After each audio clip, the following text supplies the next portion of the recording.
Esperança, o podcast oficial da Igreja Presbiteriana Nova Esperança. Quero te dar as boas-vindas, dizer que você é muito bem-vindo aqui nesse podcast e já quero te convidar para deixar o seu like. Antes da gente começar, antes de você descobrir quem está aqui comigo hoje, dá o seu like, se inscreve no nosso canal, compartilha, deixa um comentário, fala assim, nossa, que podcast legal, qualquer coisa. Deixa o seu comentário, deixa a sua marca e manda para os amigos. A gente está aqui na Igreja Nova Esperança para falar sobre a Igreja Nova Esperança e também para conhecer quem é essa igreja. E para a gente descobrir o que é a Igreja Nova Esperança, a gente decidiu correr atrás das pessoas que fazem a igreja ser uma igreja. E descobrir quem são essas pessoas e desse jeito a gente descobrir quem é a Igreja Nova Esperança. E hoje eu estou aqui com um casal muito bem-vindo, um casal que acolhe as pessoas, um casal que abraça todo mundo, um casal que é o responsável pelo ministério de acolhimento na nossa igreja, pelo New Hope Welcome. Então sejam muito bem-vindos, estou aqui hoje com Edu e Bia, sejam muito bem-vindos. Prazer estar aqui, gente. Que alegria estar recebendo vocês aqui. A gente vai conhecer um pouquinho de vocês. Esse ministério é super importante na vida da igreja, né? O ministério de acolhimento, o ministério de inclusão. A gente está falando de uma realidade imigrante, de uma igreja imigrante. Como é que é para vocês estarem à frente desse ministério? Como é que é esse desafio para vocês? Foi um desafio para a gente, assim, mas o ministério da recepção e da integração, principalmente, foi uma das coisas que nos atraiu para a Igreja Nova Esperança. Não que nos atraiu, mas que nos fez sentir parte, né? Então, eu lembro até hoje do abraço da Kelly Ramírez, quando a gente entrava na igreja, e lembro muito da salinha do pão de queijo, assim, da gente poder ter tempo de conversar com as pessoas, das pessoas conhecerem a nossa história. O que é a salinha do pão de queijo? Para quem não conhece a salinha do pão de queijo. A salinha do pão de queijo era a integração há um tempo atrás. A gente mudou para tenda, né? Durante a pandemia, mas a gente costumava ter uma salinha aqui que servia o pão de queijo, a gente dava um presentinho e ali os membros da igreja iam conhecer os visitantes. A gente tinha tempo com o pastor Wesley, com a Geisa, que na época era diretora da assistência social, então a gente ficava sabendo como a Igreja Nova Esperança podia ajudar a gente que estava chegando novo aqui em Orlando. Era bem legal. Que legal. Que bom já começar essa conversa já sabendo desse ministério. Mas aí, para as pessoas que não conhecem vocês, normalmente quando a gente recebe alguém aqui, a gente pergunta quem é você? Quem é? Mas como a gente está em casal, eu vou fazer um desafio diferente hoje. Eu vou pedir para você apresentar quem é a Bia. Edu, quem é a Bia? A Bia é uma menina que eu conheci, e ela tem suas singularidades e que foi aquilo, né, foi um processo de transformação, né, ter a Bia ao meu lado. E a Bia, acho que todo mundo conhece pelo seu jeito, meigo, né, pelo seu tom de voz baixo e pelo seu coração grande. Bia, quem é? Bia, quem é o José? O José, gente. O José é o meu equilíbrio, assim, é o cara que me empurra pra frente, ele é mais ousado, ele é mais organizado, então ele é pontual, o José é responsável, ele é meu contrabalanço, assim, eu acho que a gente forma uma boa equipe. Que legal escutar isso. A gente faz um jogo aqui com a galera também para conhecer um pouquinho as pessoas, que é o seguinte, é isso ou aquilo. Eu vou falar duas opções e aí vocês respondem de pronto qual das duas vocês preferem. E aí eu vou fazer esse jogo em dupla e vocês respondem junto. Tem que responder ao mesmo tempo. Ao mesmo tempo, tá? Praia ou piscina? Praia. Biscoito ou bolacha? Biscoito. Churrasco ou japonês? Japonês, churrasco. Doce ou salgado? Doce. Salgado. Dia ou noite? Noite. Dia. Eita, música ou silêncio? Música. Criança ou adulto? Criança. Sozinho ou com os amigos? Com os amigos. Com os amigos, é isso que eu queria chegar. Vocês são um casal que tem na sua história, a sua história marcada, e eu vejo assim pelo pouco que a gente está se conhecendo, que é muito marcada por isso, assim, por um casal que gosta de ter amigos, que gosta de se relacionar com as pessoas, de ter a casa cheia, de tá Verdade. criando conexões com as pessoas. Sim. E queria começar um pouquinho entendendo dessas conexões com vocês, assim. Como é que vocês chegaram aqui? A gente vai passar um pouquinho por essa história. Como é que vocês chegaram um na vida do outro, assim? De onde vocês vieram? Qual é a realidade de vocês?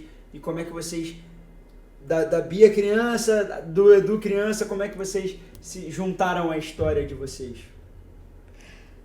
A gente acho que a gente teve criações diferentes e similares em vários aspectos, assim. Eu acho que as similaridades, eu acho que foi o que uniu a gente, assim. Apesar de coisas muito diferentes, a gente tem muitos pontos em comum na nossa criação. E eu acho que foi mesmo que, assim, a gente tem vários pontos de coincidências durante a vida, assim. E uma das coisas que eu acho que a gente tem muito em comum, que eu acho que é super importante no nosso relacionamento, é o nosso relacionamento com família, assim. A gente tem um ideal de família muito parecido, assim. Apesar dos backgrounds diferentes, eu vejo isso na minha sogra, o jeito que ela criou, né, eles, assim, a família deles. Eu acho que o Eduardo chegou um pouco isso na nossa também. A forma como a minha família, né, de background, pais, avós, tios, a gente tem essas relações com primos muito parecidas, assim, de ser muito amigo, de casa cheia, de cuidar um do outro. Então, eu acho que isso é uma coisa que nos uniu, assim. E qual é esse background de vocês? De onde vocês são? Como é que vocês... Eu sou do condado de Itaboraí, que é uma cidade bem próxima da Bia, né? Que a Bia é de Niterói. Niterói! E, assim, quem conhece Itaboraí e Niterói sabe que são dois mundos totalmente diferentes, né? Quem sabe a história, né, da história do Brasil, então vai conhecer Niterói, porque Niterói já foi, né, a capital da do Rio. Que isso. Então, assim, apesar dessa proximidade de cidades, a gente nunca se esbarrou quando criança, eu acho, né? E a Bia também porque ela tem uma história, porque o pai dela é militar, então ela mudou muitas vezes. Então diminuiu muito essas chances da gente se encontrar nas infâncias, né? Então... Mas, diga-se de passagem, a família do meu avô é de Itaboraí. E a tia do Eduardo... Minha tia-avó. Lembra Era da família era do vizinho meu dele. avô. Caramba! Então a gente tem essas dele, coincidências. É mesmo. Muito legal. E aí, como é que vocês se juntaram, assim, nessa história? Quando vocês se juntaram? A gente se quantos conheceu anos? em 2001. Em 2001, num churrasco de uma amiga em comum, né? E... Tem que falar a idade? Não, claro que não, gente. Não, pra mim não é problema não. Lógico. Pra mim não é problema não, mas... o 2001, né? Dá pra fazer uma conta aí agora, né? E foi aí que quando eu olhei aquela menina lá na piscina, com aquele maiô azul com margaridas. Que isso, tá certo? Tá certo? Eu tenho maiô até hoje. Eu tenho maiô guardado. E aí eu procurei saber quem era a Bia, pelos amigos em comuns que nós tínhamos, né? E ali eu comecei a tentar ficar um pouco mais próximo para tentar saber, né, se era favorável ou não, né? E foi 1 ano de investimento. 1 ano de investimento? 1 ano de investimento. E até que a gente começou a namorar. Bia era difícil. Bia, 1 ano? 1 ano. E quem deu o primeiro beijo? Eu dei o primeiro beijo. Quer que eu conte como é que foi? Quero. Eu tava na casa dela, ela morava num prédio em Niterói. E a gente tava conversando, porque é um prédio pequeno. Então tinha o elevador e logo na frente do elevador tinha a escada de incêndio, né? E a gente tava sentado ali, conversando e faltou luz. Faltou energia. E quem pediu pra namorar? Quem falou assim, ó, tá na hora de namorar? Acho que a gente não pediu namoro, não. A gente... Vocês já falaram. Fomos engatando. Isso aconteceu, mas as coisas não estavam muito bem definidas. Aí era naquela época que o e-mail era uma coisa muito interessante, né, de você... E eu falava algumas coisas e eu percebi que ela não me dava muita atenção, né? Aí eu falei, vou escrever um e-mail porque vai ficar registrado. E ela vai ter que responder, né? Aí eu escrevi um e-mail para ela, falando dos sentimentos, do que eu achava que acontecia entre a gente e tal. Aí a gente começou E o que vocês estavam fazendo na vida? Vocês estavam estudando, vocês estavam trabalhando? Vocês fazem o que da vida de vocês? A gente estava estudando na época. Nessa época, eu já era formado em contabilidade e, por incrível que pareça, estava fazendo fisioterapia, né? E eu morava, como disse, em Itaboraí e fazia fisioterapia em Niterói. Mas eu trabalhava e fazia fisioterapia, a faculdade de fisioterapia. E Bia estudava. Eu fazia direito e fazia letras. Ela estudava de manhã e de noite. Só, né? Tipo, só direito e letras, né? Ela fazia 2 cursos. Corrida. E a gente estava nesse período aí, eu estudando, trabalhando, ela trabalhava também. E ela trabalhava também. Ela é professora de um curso de inglês, ela trabalhava também. E aí vocês começaram a namorar, passaram quanto tempo namorando até vocês decidirem casar? Foi bastante tempo. A gente ficou noivo em 8 de dezembro de 2005. Que isso, ó? E nós casamos no dia... Não, nós ficamos noivos em 16 de dezembro 16 de dezembro de 2005, casamos em 8 de dezembro de 2006. Isso foi. E como é que foi o pedido de casamento? Essa história é boa. Essa história é boa. Ela pediu. Fui eu que pedi em casamento. É mesmo, Bia? Não sabia dessa história, não. Como é que foi isso? Foi porque eu terminei com ele. A gente terminou, a gente ficou uns 4 meses, quase 5 terminados. 3 meses. Não, foi mais. E aí mas a gente ficou terminado mesmo. Não vou contar os pormenores.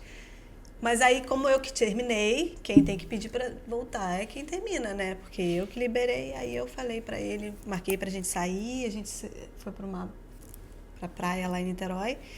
E aí eu falei, olha, eu quero voltar. E aí ele falou, tudo bem. Eu falei, mas eu não quero voltar pra voltar, não. Eu quero voltar pra casar. Aí ele falou, tá bom. Aí eu falei, mas ó, não vou ficar com essa palhaçada de ficar noiva a vida toda, não. A gente volta a namorar, quando a gente marca uma data, a gente pensa uma data, e aí quando faltar uns 3 meses a gente fica noivo. Então, aí que vem a coerência da história, que você já conhece um pouco mais da nossa história. Eu falei pra ela, eu nunca fiquei noivo. Então eu quero ficar noivo pelo menos uma vez na vida, né? Mas eu falei pra ela, mas eu não faço aniversário de noivado. Então se a gente vai ficar noivo, a gente vai casar antes de completar 1 ano de noivado.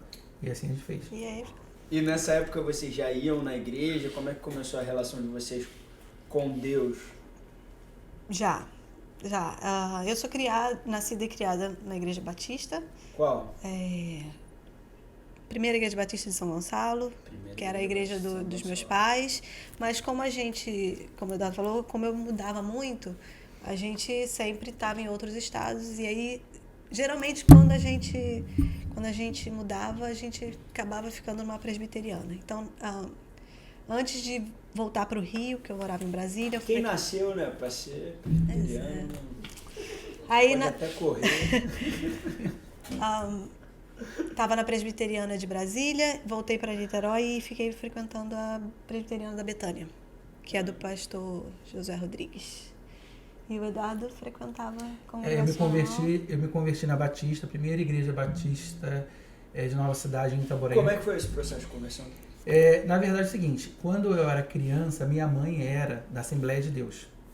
E vem uma história um pouco complicada, porque depois disso ela ficou... Não, a gente tem tempo. Temos tempo. Então, assim, eu era criança, a gente era da Assembleia de Deus, e até os 4, 5 anos de idade.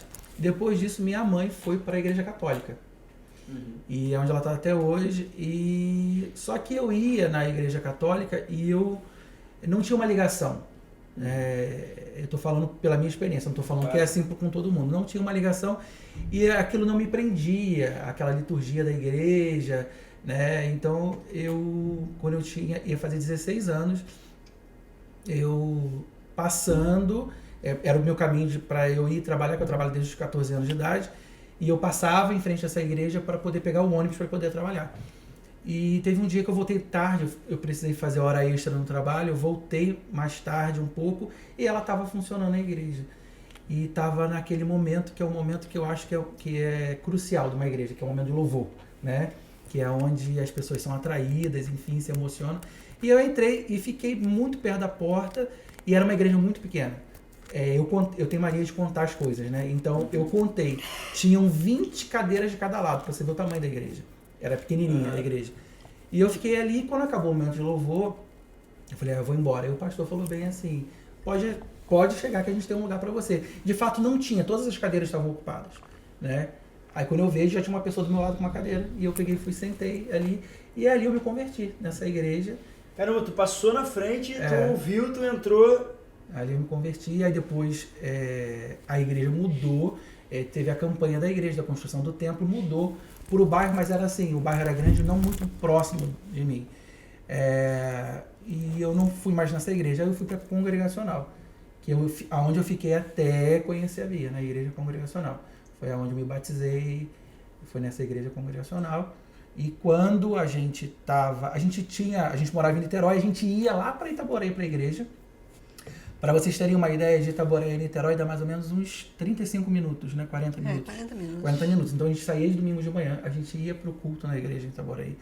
Quando não dava porque acontecia alguma coisa, a gente tinha uma igreja próxima à nossa casa, que era uma igreja batista, ali na Silvestre Rocha. Era na Silvestre Rocha? Era, né? E a gente ia lá. Então, aí depois a gente mudou de Niterói, a gente foi morar lá na Barra da Tijuca e a gente foi para a primeira igreja batista do Recreio dos Bandeirantes, do pastor Wander Gomes, que foi até um período antes da gente vir para cá. E aí você foi para essa igreja por causa dela? Tipo assim, você já tava Não, o meu sogro e a minha sogra, eles viajavam, eles mudavam muito, eles voltaram para o Rio e eles ficaram congregando nessa igreja. Ah, entendi. Então, quando a gente ia para casa do meu sogro e da minha sogra, a gente ia, acompanhava eles no culto, na PIB do Recreio. Né? E a gente já conhecia, a gente viu a mudança da igreja, a gente participou da construção do templo novo da igreja. E quando a gente mudou para lá, eu falei, é aqui que a gente vai continuar, porque é um lugar que a gente se sente bem e que as coisas funcionam pra gente, né? A gente gostava muito da igreja. A gente gostava muito da igreja. Também. E a gente ficou lá até um período antes de vir pra cá. E aí a gente chegou no casamento, vocês casaram, construiu o gazebo com a sua própria mão, aquela festa toda bonita. E a vida muda depois do casamento? Como é que foi esse momento de agora somos uma família, e aí vamos ter filhos, não vamos ter filhos? Como é que a Sofia chegou nessa história? Como é que foi isso? Filhos sempre foi um sonho, assim, eu acho. E ele queria muito uma menina, né? Ele falava que a primeira tinha que ser menina, e aí a gente gerou muita expectativa. Eu costumo rir porque, assim, a gente casou e aí minha avó emprestou a casa dela pra gente morar, então a gente reformou a casa toda pra morar e foi uma delícia, a gente fez. Aí a gente recebia os amigos lá e tal, a gente tinha cachorro, era casa, né? E aí teve uma hora que acabou, não tinha mais o que fazer. Já fizemos obra, o que vai fazer? Então vamos fazer um filho. Viajamos. Viajamos, fizemos tudo, vamos fazer um filho. E aí gerou essa expectativa de que tinha que ser menina e tal. E aí eu falava assim, gente, se não for, vai ser, né, uma frustração. Minha mãe queria menina, minha sogra queria menina, Eduardo queria menina. E Deus foi muito bom, porque a gente foi fazer o ultrassom lá, pagamos o médico que não, mas ele veio desculpa te interromper, eu sonhei, eu tenho um sonho, né? Eu acho que Deus conhece tão bem o nosso coração, né? Que Ele falou bem assim, eu vou atender esse pedido. Apesar de uma coisa ser uma coisa tão sem importância, eu vou atender esse pedido. Eu tive um sonho, que eu estava num lugar e abri a porta dos fundos da casa e tinha um campo. Né? E lá mais na frente tinha uma árvore. E eu caminhava até essa árvore e no meio do caminho uma criancinha de mais ou menos uns 2 anos vinha e segurava a minha mão. Só que eu olhava para baixo e eu via uma criança, mas eu não conseguia identificar se era menina ou menino. Até que ela dava uma boneca para eu segurar. Aí eu falei, é menina. Deus me mostrou no sonho que é menina. É menina. E aí, cara, e como é que foi para você esse desafio de ser pai, assim? O quanto que a vida muda a partir do momento que a Sofia nasce, assim, na sua vida? Olha, como a Bia disse, filho sempre foi um desejo nosso, né? A gente queria, inclusive, ter mais. Só que a gente sabe que para você poder proporcionar, né, atenção, educação, todas as coisas, então você precisa restringir esse sonho. A gente tinha um sonho de 3 filhos, né? E a gente tem 2. Não que o sonho ainda, né, tenha um ponto final nesse sonho. Mas... Manda um beijo pra eles aí. Eles vão assistir. Beijo, filho, Sofia, filha. Fernando, a gente ama vocês. E aí, aquela coisa quando a Bia engravidou, e para mim foi um turbilhão de emoções, porque eu falava assim, gente, eu vou realizar o sonho da minha vida que é de ser pai, né? E às vezes parece que é uma coisa muito próxima, mas que é muita gente distante, né? Você poder formar uma família. E eu desde pequeno falava que queria casar e tal, aí eu tinha uma prima do meu pai, né, que eu falava, você quer casar comigo? E ela era minha namorada, né, eu tinha, sei lá, 5 anos, ela tinha 13, 14, e ela tomava conta da gente, né, e eu falava pra todo mundo que ela era minha namorada, aquela coisa toda, até que um dia ela casou, a prima do meu pai casou com o irmão da minha mãe, né, agora não pode ser mais minha namorada. Fiquei um pouco confuso. A prima do meu pai casou com o irmão da minha mãe. Mas assim, então é uma coisa de sempre, né? Eu via isso, né, na minha casa, como é que era, e minha mãe administrando as coisas, enfim, e eu achava, cara, isso é muito legal, você poder ser 2, depois ser 3, ser 4, né, e você ver o desenvolvimento de uma criança, isso é muito interessante. E quando a Sofia chegou no processo da gravidez, aquilo era tudo muito... Você quer ver a criança, mas você também não quer que a gravidez acabe, porque é um período muito legal. É mesmo? Pra mim foi um período horrível. Foi? Nossa, a gente Não. curtiu bastante. Eu falo isso pra Isis, assim, pra mim, eu sou um cara muito ansioso, né? Um pouco ansioso, eu acho. E aí a gravidez pra mim, eu fiquei angustiado os 9 meses, assim, eu queria ter curtido mais. Hoje, olhando pra trás, assim, acho que a do Léo eu consegui curtir mais, mas a do Theo, eu tinha muita ansiedade, assim, eu ficava pensando, meu Deus, será que ele vai nascer? Como ele vai nascer? Será que vai dar certo? Vai nascer verde? Vai nascer... Eu acho que pra gente foi um pouquinho o contrário.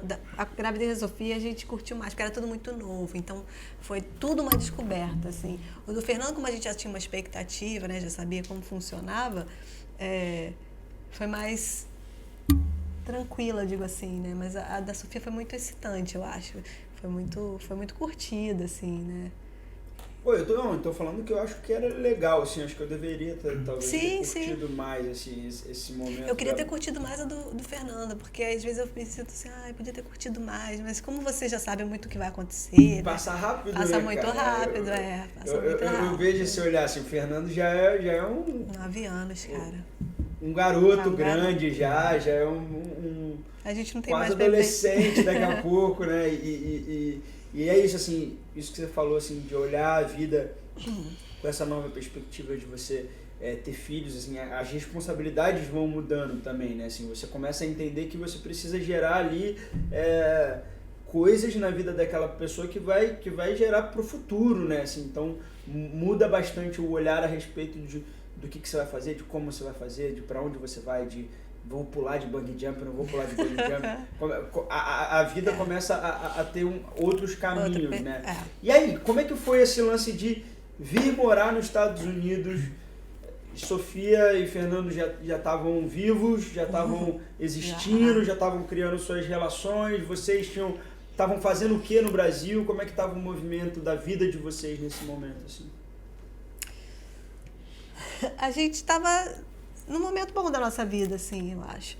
A gente estava os dois trabalhando, trabalhava na escola das crianças, então a gente tinha essa privilégio, eu acho, né?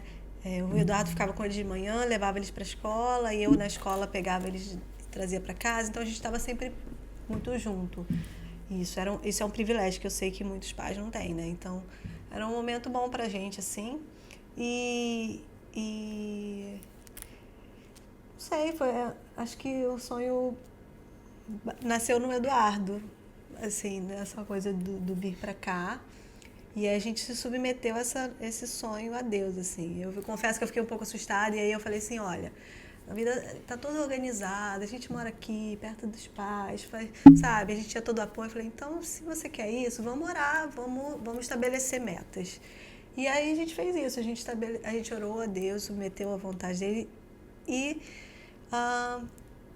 se programou durante 2 anos, mais ou menos, em relação a isso, né? Mais ou menos de oração e o outro colocando a mão na massa para as coisas acontecerem, assim. E Deus foi confirmando os passos, né? A gente sempre submeteu a Deus e Ele foi confirmando no nosso coração que realmente era isso.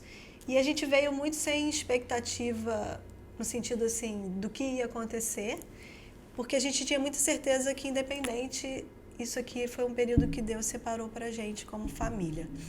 Então, eu tenho plena convicção de que a nossa mudança para cá foi um tempo que Deus separou para a gente como família e para a gente enquanto corpo de Cristo, assim, porque era uma das coisas que a gente submeteu a Deus foi que a gente queria vir para servir.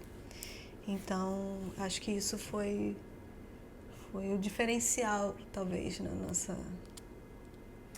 Mas voltando só um pouquinho, o interessante disso tudo é o seguinte, que a gente era da primeira igreja batista do Recreio, mas a gente participava da célula de casais da André e do Raquel. Então a gente já está Raquel, chegando aqui na igreja Nova Esperança. Vamos lá, como é que essas conexões começaram? Vocês estavam na igreja batista, como é que a Raquel e o André entraram na igreja? Então, a Bia trabalhava com a Renata. Trabalhava na escola, trabalhava com a Renata, que era da parte do administrativo e eu era da parte pedagógica. E aí a gente ficou muito amigo, eles são um casal também, a gente viajou junto, a gente saía toda sexta-feira, aquela coisa toda. Só para localizar no tempo e espaço, você tinha se formado em letras e estava trabalhando numa escola... coordenava o curso de inglês dentro da escola das crianças e dava aula para o 2º grau também. E você estava trabalhando com contabilidade? Contabilidade. E aí a gente ficou muito amigo e tal, e eles frequentavam essa célula de casais. E aí a gente queria sair sexta-feira, sexta-feira essa a gente não pode porque a gente tem célula. Tá bom. Até que um dia eles se moveram e chamaram, vocês não querem ir para lá para conhecer a célula? Eu falei, quero ir. E aí a gente foi. Chegamos eles lá, saíram, a gente permaneceu na casa célula. da Raquel e André. Porque na verdade eles vieram para os Estados Unidos muito também. Não, nós compartilhamos o sonho, né? Nós compartilhamos o sonho de vir para cá, a gente tinha esse desejo. Conversamos com o Júnior, com a Renata, eles moram na Califórnia, com o André e a Raquel. E foi interessante, porque a gente comentou, 3 meses depois, o Júnior e a Renata fizeram as malas e vieram. E logo em seguida, o André e a Raquel vieram. E eu falei, cara, o sonho era nosso.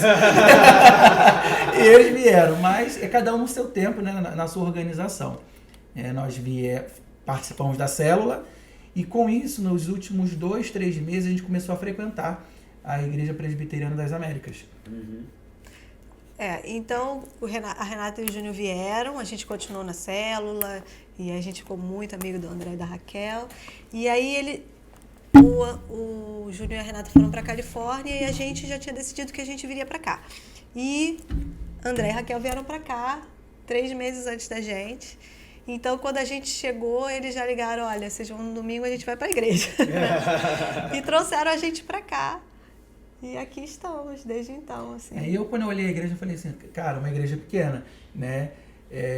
Porque na igreja pequena as pessoas sabem o seu nome, né? Você pode sentar em diversos lugares que você sempre vai ser visto de qualquer ângulo da igreja. A igreja que a gente era lá do Brasil, ela tinha quase 6 mil membros. Era um templo gigantesco.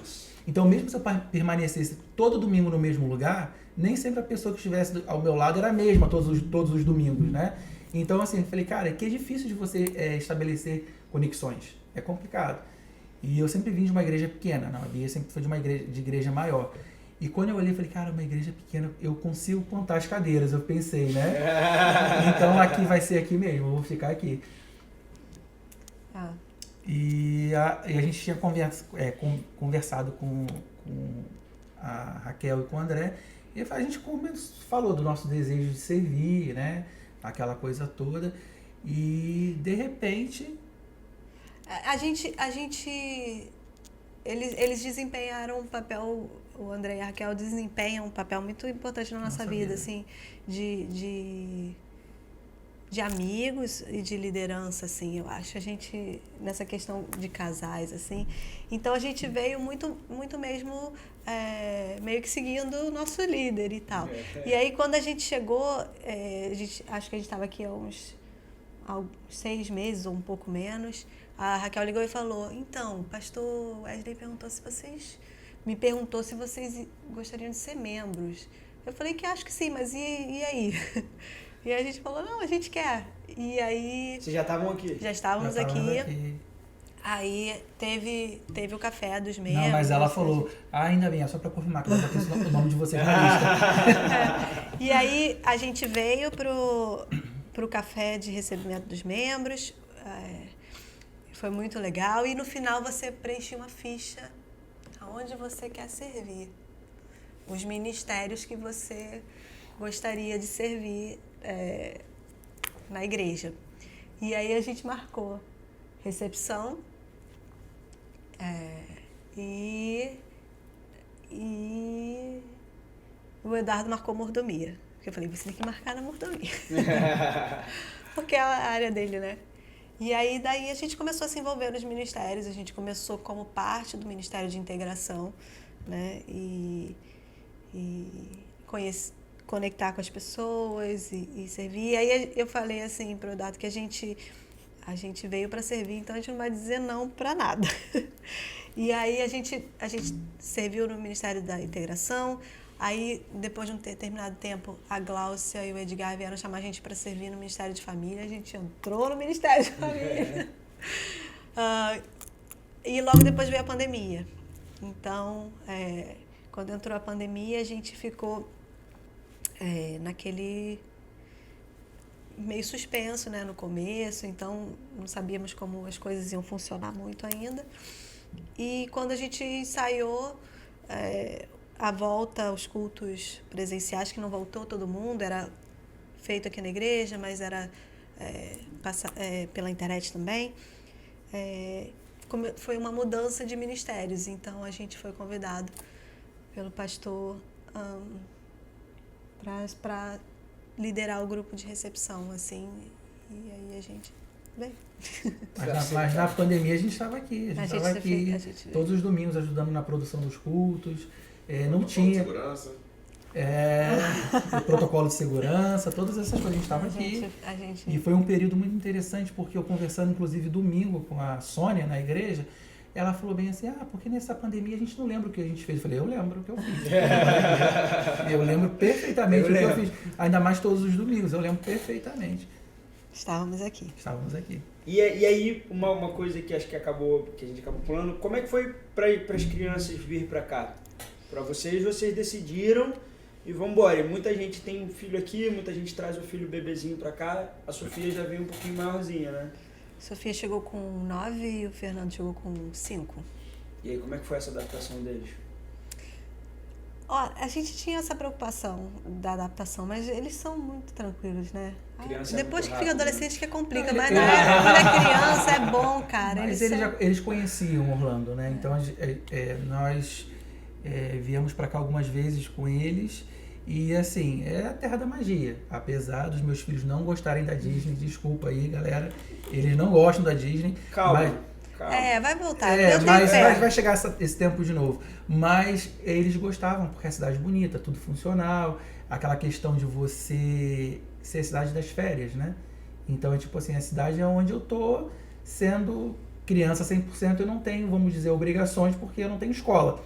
Então, acho que a gente deu um tiro certo, porque era uma cidade onde trazia boas memórias para eles. E eles se adaptam muito rápido, né? Tipo, cara, essa questão muito, de língua. Muito. A Sofia veio muito empolgada já. Mesmo? A Sofia já veio muito empolgada. Que legal. Ela já falava inglês, alguma coisa assim. Então ela veio muito se sentindo assim. Mas o Fernando, que era a nossa preocupação, porque ele era menorzinho e tal. Mas foi super rápido, foi tranquilo. Foi bem tranquilo. Vocês levantaram essa bola e eu queria que vocês falassem um pouquinho assim, dessem um pouco da opinião de vocês sobre isso. Acho que vocês passaram 2 anos se organizando para vir para cá. E essa vibe das férias, às vezes passa uma impressão de tipo, vambora e vamos resolver, né? Vocês acham que é importante essa preparação para essa migração? Você acha que talvez as pessoas achem que é menos importante do que deveria ser essa preparação de mudança de vida, de mente, de realidade? Eu falo o seguinte, a história de cada um é muito singular. Então a necessidade de cada um não é a minha necessidade. Então, assim, falando por mim... Para nós foi super importante. Pra gente foi super importante porque se fôssemos só eu e a Bia, ok, a gente poderia planejar em 6 meses e vir, porque a gente não tem outras pessoas dependendo da gente, filhos, por exemplo. Eu não posso colocar o bem-estar dos meus filhos em jogo. Eu penso assim. Mas esse planejamento foi bom porque como era um sonho que estava sendo maturado no mundo espiritual, vamos dizer assim, a gente precisava de confirmações. E a gente sabe que o tempo de Deus não é o nosso tempo. Então, para a gente poder ter as respostas certas, é no tempo dele. Então, a gente foi fazendo passo a passo e a gente orava. Se o próximo passo é esse. Se confirmar, a gente continua. E até que chegou o dia lá da entrevista no consulado, e que foi um dia assim tenebroso, porque tinha várias excursões de Minas Gerais para fazer, né, lá a entrevista. E o taxista falou pra gente. O taxista falou pra gente. O taxista, cara, falou hoje assim: hoje vai ser ruim pra vocês. Hoje vai ser ruim pra vocês. Porque quando vem em caravana assim, eles negam de todo mundo. Eles falam, eles negam de geral. E consulado tem aquela vibe pesada, né? E a gente tava ali na fila da entrevista e a gente conseguia escutar. Desculpa, seu visto foi negado, seu visto foi negado, seu visto foi negado. Cara, e tinha uma em específico que ela estava na nossa frente, que eu falei, cara, a gente não pode cair nessa garota aí não, porque né, ela não tá dando chance pra ninguém. E chegou a nossa vez e era com ela, aí na hora, o fiscal que fica ali na ponta conferindo a documentação falou assim, vocês não passaram lá na frente não carimbaram o passaporte de vocês. Eu falei assim, passamos sim. Aí ele chamou no rádio, uma pessoa veio e levou o passaporte. A família que estava atrás da gente passou para essa pessoa e a gente foi para a cabine do lado. O nosso foi aprovado, infelizmente, da pessoa, a família foi negada. E assim, pela nossa experiência daquele dia, a gente só viu uma pessoa saindo com a aprovação lá de dentro, porque a gente fica do lado de fora esperando a nossa vez de entrar. E muita gente saindo chorando e tal. Então, assim, aí eu quando teve meu visto aprovado, eu falei assim, eu vou no banheiro. Eu fui no banheiro e falei assim, Deus, não que eu esteja duvidando do seu poder, né, e do seu cuidado, mas presenciar isso aqui hoje, eu vejo que como você tem um plano específico para a vida de cada um e agora sim, agora lá vamos nós, né? É mais um sinal, mais uma confirmação. Era a última coisa que a gente precisava, na verdade, a penúltima, porque a última é a aprovação quando chega aqui, né? Mas eu acho importante se preparar. Eu acho que, independente do tempo que você use para isso, é importante se preparar emocionalmente, psicologicamente, porque não é qualquer passo que você dá na sua vida que envolve muitas não é uma mudança de bairro, né? Não é uma coisa que cultura total, né? Não é uma coisa que você fala assim, não deu certo, vou embora amanhã. Cheguei e vou embora amanhã. Então, assim, eu acho importante que em tudo na vida que as pessoas pesquisem e se conscientizem daquilo que vai ser delas. Não é do ambiente te proporcionar, mas o que você tem que estar preparado para quando chegar. Então, assim, as pessoas acham que, porque é Estados Unidos, porque é a terra das oportunidades, vai ser tudo maravilhoso, a gente vai para Disney todo dia. E existe um lado psicológico, o lado de deixar a família, o lado de não poder voltar, às vezes, em situações críticas que vão ser cicatrizes que você vai ter que carregar. Então, assim, eu acho importante que as pessoas saibam que toda escolha, ela implica numa renúncia. Então, você tem que saber se você está preparado para as renúncias que vão vir quando você decide tomar um passo desse, assim. É isso.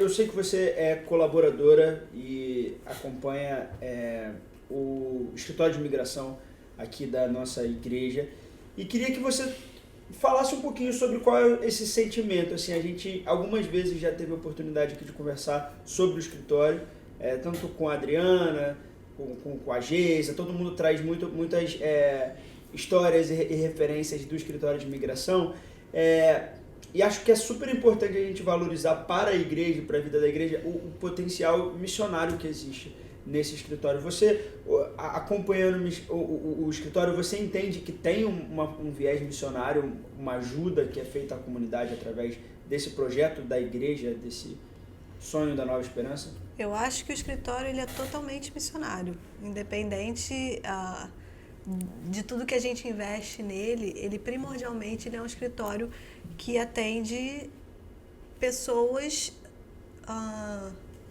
com uma necessidade que às vezes muitas vezes as pessoas acham que é uma necessidade legal, mas nem sempre. A gente atende sonhos de pessoas, a gente fala da vida das pessoas. Então, não sei se as pessoas têm tanta consciência da seriedade com que a gente encara o escritório de imigração. A gente encara como um serviço que a gente faz para o reino de Deus e a gente encara como uma responsabilidade sobre a vida das pessoas. Então, como é que chama? A menina dos meus olhos, eu vou dizer assim, é o escritório de imigração. Eu falo do privilégio que foi para mim, assim, eu acho que na fase da minha vida, eu poder mudar de carreira, encontrar um lugar como o escritório de imigração que me proporcionasse exatamente aquilo que eu vim buscar quando né? Não é um simples trabalho, é um serviço, é uma missão. Então, assim, não, tenho certeza, o escritório de imigração é um dos projetos mais bonitos que eu conheço de missões, assim, de ajudar. Ô, Bia, Nosso diretor. E você falou que você estudou direito, né? Tem alguma, você enxerga isso, tipo, alguma relação? Você não concluiu essa faculdade, né? Sim. Mas você enxerga isso, tipo, você estudou direito há sei lá quantos anos atrás. Total. E aí você chega aqui, ainda que você não esteja trabalhando diretamente, é o direito, mas o direito imigratório, né? Sim. Como é que você enxergou isso? Você achou meio doido? Deus usou um caminho meio diferente de você voltar nessa carreira lá de trás? O sonho da minha mãe. Totalmente. Eu fico, assim, eu já tive oportunidade de refletir sobre essas coisas, assim. Eu vejo muito o cuidado de Deus, assim, nessas questões, né, de me preparar para estar aqui hoje. Coisas que talvez para as pessoas pareçam, assim, coincidência, mas, assim, eu tenho plena convicção de que isso foi Deus me preparando para esse momento que a gente está vivendo aqui hoje. Né? Tanto a minha primeira viagem para os Estados Unidos, quando eu era nova, o encantamento que eu tive de estar aqui, assim, o desejo que eu tive naquele momento de estar aqui, e de aprender a língua e de tudo, até chegar no escritório de imigração, na Igreja Nova Esperança, assim, com certeza.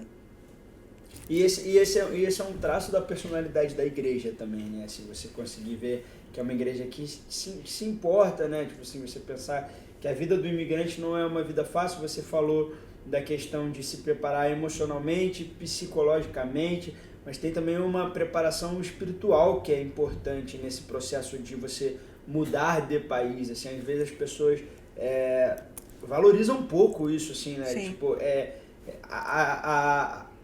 a grandiosidade que é você sair da sua vida, da sua realidade, de onde você nasceu, de onde você foi criado, e você, de repente, passar a experimentar uma outra cultura, com uma outra realidade de vida, com outros desafios. Du, você acha que é mais fácil passar por esse momento quando a gente tem uma comunidade, quando a gente tem uma família, quando a gente tem uma igreja que apoia a gente, ou você acha que não? Sim, eu acho que suporte é fundamental. Muda, inclusive, né, a sua visão de como as coisas vão poder acontecer. E te dá faz você enxergar mais longo prazo.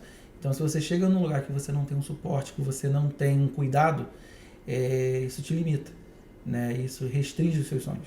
Então, com a gente a gente teve esse privilégio de ter esse suporte, esse cuidado. Nós fomos cuidados quando chegamos aqui, e isso foi descansando mais o nosso coração, porque o fato de você fazer renúncias para poder estar aqui, isso pesa muito. Quando você é uma pessoa muito conectada com família e de repente você não tem mais essa conexão, Isso pesa muito. Foi tranquilo para a família de vocês? Quando vocês falaram que vocês vinham para cá, como é que foi Nossa, essa reação? a gente foi bombardeado. Vocês estão... E como a gente tem as crianças, eu acho que o principal era as crianças. Porque depois que você tem filho, você não importa tanto mais, né? Eu sei como é que é isso. Mas a gente vê a conexão, né, que os nossos filhos tinham com as avós, com os tios, e é uma relação muito bonita. Então, assim, isso pesa muito até hoje, porque eu falo assim, então a gente está limitando, a gente está impedindo, a palavra é essa, a gente está impedindo eles de continuarem a escrever uma história juntos. Né? Isso é nossa responsabilidade. Nós que iniciamos isso. Então, a minha irmã fala para mim, ela fala assim, ainda bem que a gente tem o vídeo para poder ver as crianças, mas não é a mesma coisa. Mas cadê o cheiro? Eu não vou ter a memória do cheiro. Eu não vou ter a memória de algumas coisas que ela falou isso pra mim uma vez, que você me privou disso. Mas eu entendo o seu sonho maior e eu não posso te julgar por isso. Mas não valido totalmente, ela fala, né? O meu irmão também, meu cunhado, os meus cunhados, as avós, então, minha mãe, acho que ela já veio mais Rio, Orlando, do que Rio, São Paulo, de tanto que ela vem pra cá, porque ela fala que pesa muito pra ela. E ela fala assim, vocês não sabem o que é a saudade quando ela chega a doer e que te tira o sono, e que é isso, e que é aquilo. Aí eu falo assim, caramba, a gente sabe, né? Mas eles acham, porque como foi uma escolha nossa, então que a gente talvez não trate da mesma forma, mas não é assim. Né? E isso de fato... Parece que a gente não sente saudade, né? Tipo assim, a gente tá aqui... eu vou migrar, agora vou tirar meu coração, vou botar uma pedrinha de gelo aqui no lugar. Pá, agora nada mais me afeta. Não é assim. E de fato, você chegar aqui, você ter um suporte, você ter um cuidado, e você saber que tem pessoas te olhando de uma forma diferente, com aquele olhar do tipo assim, a gente está aqui, né? A caneca anterior da igreja, era a frase, né? A Igreja Nova Esperança, a sua família em Orlando. A sua nova família em Orlando. Então, assim, teve um dia que eu estava tomando alguma coisa, eu olhei e falei assim, cara, isso tem um peso. Quando você fala que você é a família da pessoa, aquilo vem com uma série de coisas. Né? A gente tem pessoas que vieram depois, eu falo para eles o seguinte, vocês não podem, a gente não pôde trazer a família, né? Então você vai ter que eleger que os seus amigos para que sejam seus suportes, né? E a gente se coloca nesse papel muitas das vezes, você pode contar com a gente para o que vocês precisarem, porque a gente sabe a importância de você ser suporte para uma pessoa quando ela chega aqui. A gente não sabe qual foi o motivo real da pessoa estar aqui, como ela chegou aqui. Então a gente precisa entender que cada um tem a sua necessidade, sabe? E a gente precisa estar atento em tentar não suprir totalmente, mas de levar um pouco mais de conforto para essas pessoas, que foi o conforto que nós ganhamos quando nós chegamos aqui. Vocês são conforto para minha família. Quero dar esse testemunho aqui. Tem uma coisa que eu percebo, assim, eu sou imigrante há pouco tempo, né? A gente vai completar 7 meses aqui nos Estados Unidos, e eu percebo que existe uma dependência de Deus na vida do imigrante, que é um tipo de coisa que só quem está aqui, só quem muda, assim, consegue experimentar. Assim, vocês sentem esse testemunho do cuidado de Deus meio que todo dia ali, assim, na sua casa, na sua família, vocês conseguem testemunhar esse sustento?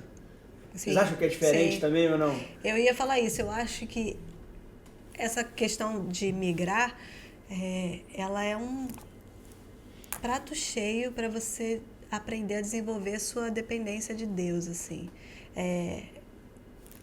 Porque é muito claro o cuidado dele nessa situação. É muito claro as pessoas que ele coloca na sua vida, é muito claro as situações que ele te livra, né? A provisão de Deus, assim, é muito claro. A gente pode escolher, na verdade, né? Viver essa dependência de uma forma real ou olhar para outro lado e viver uma vida independente de Deus. Mas, assim, eu acho que é a melhor situação para você experimentar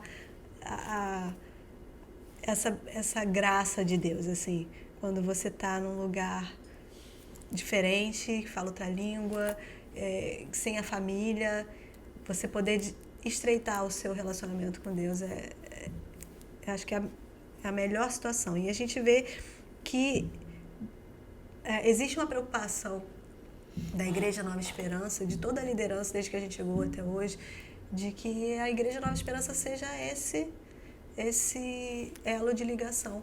É o que vai te trazer para mais perto de Deus, através das conexões que você faz aqui com as pessoas, né?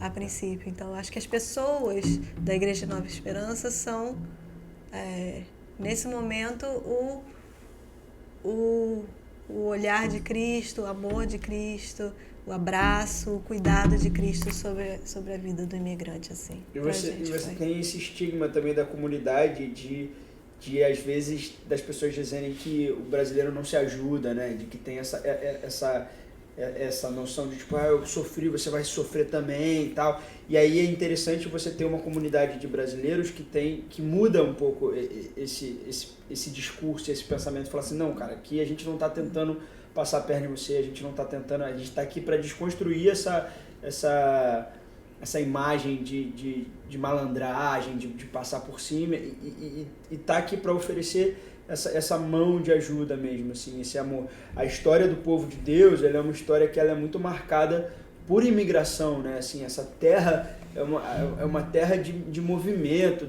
das pessoas estarem construindo as suas histórias através desses movimentos, e Deus, ele caminha muito com esse povo, assim, você tem muito testemunho na palavra do Senhor que fala sobre isso, sobre o sustento que vem na hora do deserto, na hora que está saindo do Egito, é o pão que cai, que alimenta as pessoas.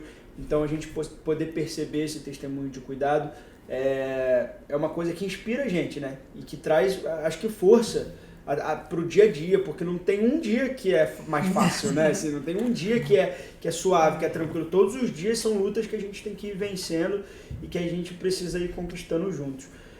O que vocês poderiam dizer para quem está chegando, assim, vocês como a cara do welcome, como é que vocês poderiam dar essas boas-vindas para as pessoas que estão perdidas e estão precisando? Que mensagem vocês poderiam deixar para as pessoas que estão chegando? Vem para cá. Vem para a Igreja Nova Esperança.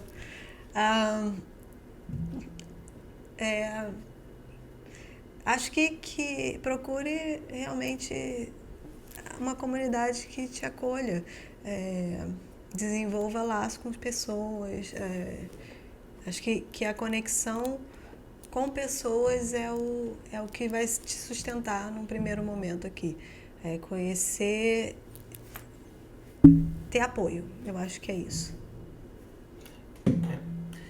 A gente, estando aqui, você desenvolve sensibilidade, né? E eu estava pensando sobre isso há 2 dias atrás, falei, gente, se a gente tem essa sensibilidade desenvolvida lá no Brasil, onde nós somos da terra, a gente tem que parar para pensar que a gente pode ser estrangeiro em terra conhecida. E a gente tem que ser assim em qualquer lugar. A gente precisa ser suporte em qualquer lugar.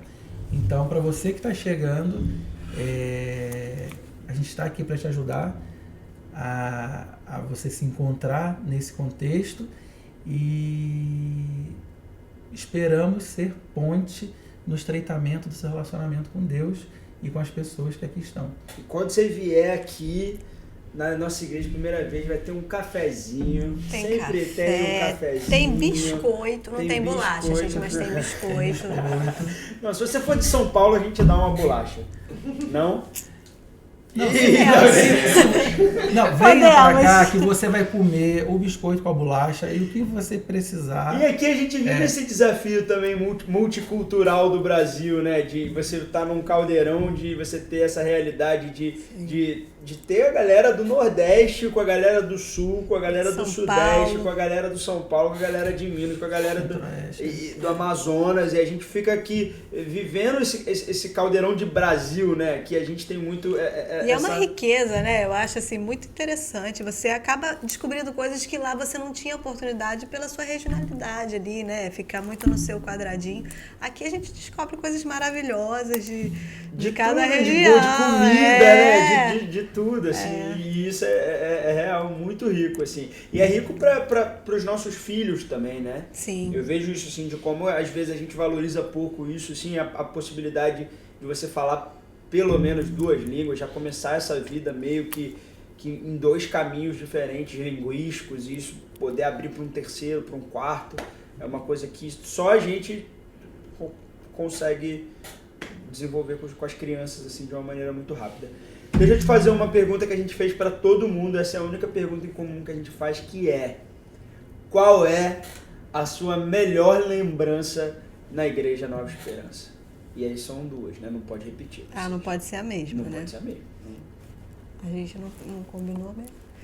Pode falar. Qual a melhor lembrança Minha que você melhor tem? lembrança da Igreja Nova Esperança.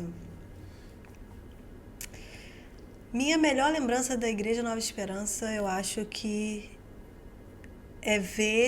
são os eventos da igreja. É quando eu vejo as pessoas todas trabalhando com um objetivo em comum, com excelência, com... Não tá muito específico, tá um pouco mas tem que ser um genérico. momento, tem que ser um momento. Dia, uma hora, Daqui a pouco eu vou pegar tudo e eu vou ficar sem uma opção. uma entrada, um Uma momento, lembrança. assim. A sua melhor Peraí. memória. A minha melhor memória, e que é uma memória que sempre me emociona, é lembrar o dia do batismo que ocorreu na Igreja Nova Esperança, que eu acho um momento fantástico aquilo. E nós tivemos filhos de amigos sendo batizados. E aquilo ali é um simbolismo extraordinário para mim. Então, sempre que houver batismo, sempre vai ser a minha melhor lembrança dentro de uma igreja. Aí o Edu mandou bem. E aí, Bia? Aí agora eu não posso falar nada, né? Porque tudo vai parecer pequeno aqui. O batismo é o melhor. Ai, gente, é difícil, hein? Eu gosto... Não é um momento, né? Então... É só um, todos são bons, mas escolhe um. Então eu vou... Eu vou falar do New Hope Christmas Festival. Pra mim foi um grande momento da igreja, assim, eu gostei muito. Porque teve essa questão do envolvimento das pessoas, e as pessoas curtiram, e a gente fez uma coisa bem legal pra nossa igreja. Eu acho que um tema recorrente aqui no podcast, a gente escutar bastante falar sobre serviço, assim, né? E vocês, em todos os momentos que vocês pontuaram, vocês levantaram isso, assim, a gente chegou aqui para servir, a gente quis servir, quando desafiaram a gente a servir, a gente aceitou, quando pegaram o papel, eu botei ali, eu quis servir, eu quis trabalhar. É importante que a igreja entenda que todo mundo precisa se mobilizar, porque se 10 pessoas levantarem essa mesa, ela vai ser leve. Mas se uma só tiver que levantar, essa mesa vai ser pesada, né? Então, assim, esse é um convite que precisa estar latente no coração de todo mundo, né? Que a gente precisa se mobilizar para servir. E vale a pena servir? É bom servir? Tem retorno servir? Como é que é isso para você? Tem muito. A gente vive as misericórdias e as graças de Deus todos os dias na nossa vida, assim. A gente fica até bobo, né? A gente falar, as pessoas... Mas, assim, a gente enxerga a mão e o cuidado de Deus em todas as coisas, em todos os momentos, assim. Pra gente tem sido... Eu sei que vocês tocam também o discipulado que acontece aqui sexta-feira. É um momento que vocês também se alimentam ou vocês só se entregam? É uma troca muito boa. Poder estar liderando as sextas-feiras aqui é uma troca muito boa, porque ali você conhece um pouco mais do seu irmão, né? E às vezes você acha que está tudo bem e o irmão vai lá e entrega, né, um momento que ele está passando. E isso é muito bom, porque você consegue entender que nem sempre o que parece estar bom não está, né? Então isso é muito importante. E o fato de poder servir a igreja é uma coisa... Eu vou confessar uma coisa para vocês. Quando eu era adolescente com 13, 14 anos, eu tinha 2 primos. Eu tenho esses 2 primos e eles eram muito ativos na igreja. Eu não era convertido ainda. Então, tal coisa, porque eu não posso, porque eu tenho tal coisa na igreja. Eu falo assim, cara, o que é isso? Né? A gente vai pra praia, não posso, porque a gente tem um seminário, um congresso na igreja e a gente vai trabalhar. Eu falei, que loucura, a pessoa que deixa ir pra praia pra isso. Né? E hoje eu tô nesse papel. E assim, a minha maior função é passar isso pros meus filhos. Né? Deles verem que é gratificante estar aqui e que vale muito a pena. Então... Para mim, para nossa casa, por exemplo, então não esqueçam, não me convide nada na sexta-feira, não tente me tirar da minha rota de domingo, porque isso para mim tem um peso muito grande, mas é um peso num sentido positivo, né? Que isso me alimenta, né? Isso me motiva. E eu, eventualmente, quando precisei não estar aqui, uma viagem, qualquer outra coisa, assim, quando está naquele momento, eu falo assim, tá faltando alguma coisa, o que devia estar acontecendo agora? Isso já faz parte de mim. Então, eu acredito que se você se envolver 100%, se você entregar essa oferta ao Senhor do seu tempo, você não vai se arrepender. Porque grandes coisas Ele faz na sua vida. Não é barganha, gente, não é barganha. Mas é misericórdia e graça mesmo. Que isso. Cara, muito obrigado pelo tempo de vocês, muito obrigado por essa oportunidade da gente conhecer um pouquinho mais da história de vocês. Fica aí o convite para todo mundo, ó. Se você tem facilidade de chegar aqui na igreja, sexta-feira, célula de casais acontece aqui às 8 horas. Célula de casais não, célula de adultos. Isso. Célula de adultos, porque eu ia falar que aqui, em paralelo, se você tem adolescente, aqui também acontece o Forever Youth às 20 horas. Então, toda sexta-feira a igreja está aberta para esse movimento de Nosso Hope Casa. grupo de sexta-feira é muito bom, gente. Oh, que isso, o grupo de sexta-feira é muito bom. E se você não conhece a igreja, domingo, as portas estão abertas, o ministério está aqui pronto para acolher, a gente tem muita alegria em criar pontes, né? Assim, uma das coisas que a gente escreveu na parede ali da igreja é que uma das nossas missões é conectar pessoas, é ajudar o próximo, então que essa conexão seja uma coisa que fortaleça a gente mesmo. Preciso agradecer, gente, a nossa equipe da recepção é muito 10. Eles são maravilhosos, gente. Beijo pra vocês. Não existiria recepção sem cada um de vocês, integração, André e Tani, queridos demais. E assim, tem lugar pra você, vem servir com a gente aqui. Tem lugar pra todo mundo, sempre que você chega vai ter alguém sorrindo ali na porta. Eu acho que essa é uma marca muito forte de vocês, do ministério, da equipe. Então que esse sorriso possa acolher a gente. É isso, tem lugar pra você. Pede aí pra mim o sininho e o like e o Instagram. Bom, gente, dá seu like, aciona o sininho, vamos seguir aqui a Igreja Nova Esperança. É isso. Compartilha. Compartilha, gente. É isso, gente. Muito obrigado. A caneca é um presente pra vocês. E todo domingo a gente tá aqui ao meio-dia. Esse aqui é o podcast da Igreja Presbiteriana Nova Esperança em Orlando. E aqui tem lugar pra você. Até a próxima.